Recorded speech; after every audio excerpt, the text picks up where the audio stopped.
لیکن پچھلے باب میں اس نے پترس سے خوبصورت بات کہی، لیکن مبادہ ہم ان کے لیے ٹھوکر کا باعث ہوں تو جھیل پر جا کر وہاں بنسی ڈال، اور جو مچھلی پہلے نکلے اسے لے، اور جب تو اس کا منہ کھولے گا تو اس میں ایک مسکال پائے گا، اور تو وہ مسکال لے کر میرے لیے اور اپنے لیے انہیں دے۔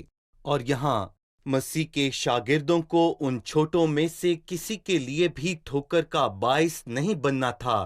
اس کے علاوہ اگر آپ کی زندگی میں کچھ ایسا ہے جو کہ بہت ہی زیادہ قیمتی ہے اور آپ سے یہ گناہ کرواتا ہے، تو یہ آپ کے سفر میں رکاوٹ کی وجہ ہے، تو آپ اس سے جان چھڑوائیں، چاہے یہ آپ کا ہاتھ ہے یا پھر آنکھ ہے۔ یہ آپ سے گناہ نہ کروائیں اور آسمان کی بادشاہی میں داخل ہونے میں آپ کی رکاوٹ نہ ہو۔ صحیح، شاید کوئی پروگرام یہ پہلی بار دیکھ رہا ہو اور یہ باتیں اس کے لیے کچھ عجیب ہوں، تو آپ جاننا چاہتے ہیں کہ کیا ان کے معنی حقیقی ہیں کہ اگر میرا ہاتھ گناہ کرے تو میں اسے کاٹ کر پھینک دوں اور اپنی آنکھ نکال دوں؟ اور ان الفاظ سے کیا مراد ہے کہ لنگڑا ہو کر زندگی میں داخل ہو؟ اس تعلق سے ناظرین کو بتائیں ان الفاظ کے کیا معنی ہیں۔ مطلب کہ اس کے حقیقی معنوں کا تو سوال ہی پیدا نہیں ہوتا۔ وہ کہنا یہ چاہتا ہے کہ آپ کی چاہے جتنی بھی قیمتی چیز ہو، چاہے یہ آپ کی آنکھ ہی کیوں نہ ہو، یہ آپ کو آسمان پر جانے سے روک سکتی ہے۔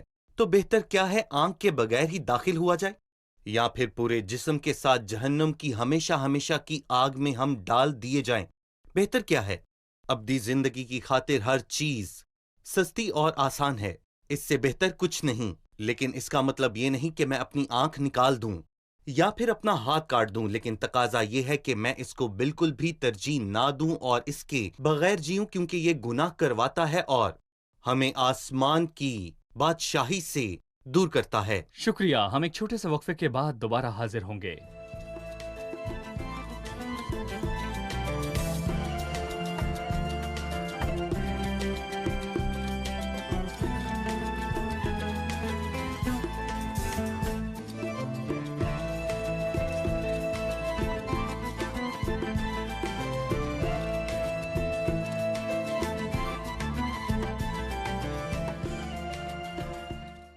یہاں مسیح نے کہا کہ ٹھوکروں کا ہونا ضرور ہے، اور اگر مجھے ٹھوکر لگی ہو تو بھائی آپ بتائیں مجھے کیا کرنا چاہیے؟ دراصل مسیح ان آیات میں ٹھوکر کے تعلق سے دو پہلوؤں پر بات کر رہا ہے اور ہمیں بتا رہا ہے کہ ہم ٹھوکر سے کیسے بچ سکتے ہیں مسیح پر نگاہ رکھتے ہوئے۔ جب میں اسے دیکھتا رہوں گا تو مجھے ٹھوکر نہیں لگے گی۔ لیکن یہاں پر مسیح ایک اور پہلو سے بھی بات کر رہا ہے جو ہمیں سمجھنے کی ضرورت ہے۔ شاید کچھ لوگ ایسے ہیں جو ایمان کے کمزور ہیں، وہ کچھ ایسا دیکھیں اور ان کو ٹھوکر لگ جائے، کیونکہ اگر کوئی تجھ صاحب علم کو بت خانہ میں کھانا کھاتے دیکھے اور وہ کمزور شخص ہو تو وہ ٹھوکر کا باعث بنے گا۔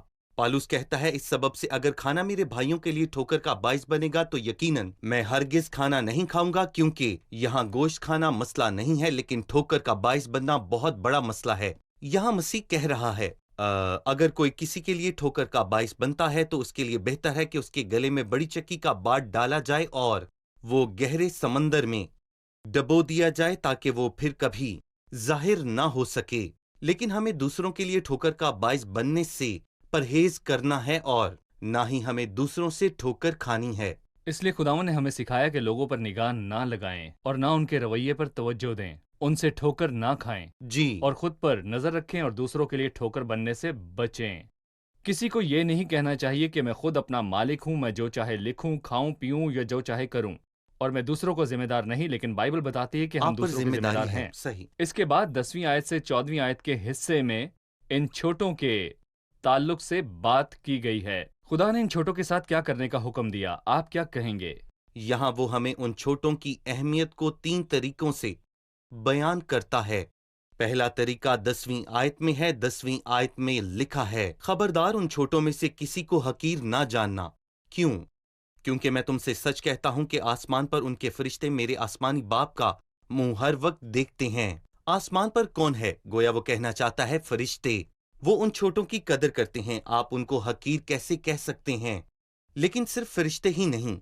11ویں آیت میں لکھا ہے، کیونکہ ابن آدم کھوئے ہوں کو ڈھونڈنے اور نجات دینے آیا ہے۔ وہ 12ویں اور 13ویں آیت میں اس کا ذکر کرتا صحیح۔ ہے۔ صرف یہی نہیں، جب 14ویں آیت پر پہنچتے ہیں تو وہ کہتا ہے اسی طرح تمہارا آسمانی باپ یہ نہیں چاہتا کہ ان چھوٹوں میں سے ایک بھی ہلاک ہو، اس لیے فرشتے پہلا طریقہ ہے اور فرشتوں کے بعد ابن آدم دوسرا، اور اس کے علاوہ خود باپ تیسرا ہے جو چھوٹوں کی فکر کرتا اور ان کا خیال کرتا ہے۔ ان چھوٹوں کا خیال رکھنے کے علاوہ ہمیں ان کا نمونہ بھی بننا ہے۔ جی تمام باپ چھوٹے بچوں کے لیے نمونہ بن سکتے ہیں۔ 15 سے 20 آیت میں آنے والا حصہ بہت اہم بالکل۔ ہے۔ اب میں اسے آیت با آیت پڑھوں گا اور میں چاہوں گا کہ آپ ان اہم آیات کے بارے میں ہمیں تفصیلاً سمجھا دیجئے۔ لکھا ہے، اگر تیرا بھائی تیرا گناہ کرے تو جا اور خلوت میں بات چیت کر کے اسے سمجھا، اور اگر وہ تیری سنے تو تو نے اپنے بھائی کو پا لیا، اور اگر نہ سنے تو 1-2 آدمیوں کو اپنے ساتھ لے جا، تاکہ ہر ایک بات 2-3 گواہوں کی زبان سے ثابت ہو جائے۔ اگر وہ ان کی سننے سے بھی انکار کرے تو کلیسیا سے کہہ، اور اگر کلیسیا کے سننے سے بھی انکار کرے تو اسے غیر قوم والے اور محصول لینے والے کے برابر جان۔ میں تم سے سچ کہتا ہوں کہ جو کچھ تم زمین پر باندھو گے وہ آسمان پر بندھے گا، اور جو کچھ تم زمین پر کھولو گے وہ آسمان پر کھلے گا۔ پھر میں تم سے کہتا ہوں کہ اگر تم میں سے 2 شخص زمین پر کسی بات کے لیے جسے وہ چاہتے ہوں اتفاق کریں تو وہ میرے باپ کی طرف سے جو آسمان پر ہے ان کے لیے ہو جائے گی، کیونکہ جہاں 2 یا 3 میرے نام پر اکٹھے ہیں وہاں میں ان کے بیچ میں ہوں۔ یہ حصہ اس بھائی کے تعلق سے ہے جو غلطی پر ہے، اور یہ غلطی انفرادی ہے، اور اس نے جو غلط کیا اس سے نمٹنے کے عمل کا ذکر ہے، انفرادی غلطی۔